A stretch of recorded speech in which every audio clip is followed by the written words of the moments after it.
Hili kwa ajili ya kutekeleza kile ambacho alichokiwajibisha Allah subhanahu juu ya mwenye kuweza kufanya raddi na kukemea juu ya kosa ambalo limefanyika. Na mimi naona kutokana na yale ambayo nimeyasikia yamenidhihirikia kutoka kwa huyu mpiga debe wa Kibaramika, baba wa Handala Ibrahim, hadahu Allah wa iyana wa alhamahu as-sawaba.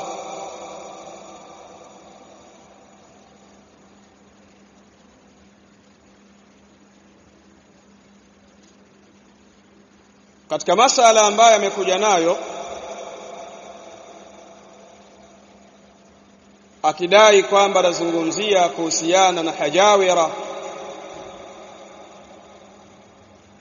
katika sauti yake hiyo ambayo nimeisikiliza kuna abatil,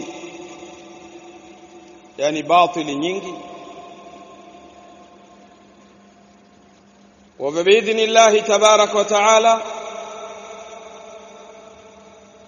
muda ukifika nitanukuu yale ambayo ameyasema katika sauti ile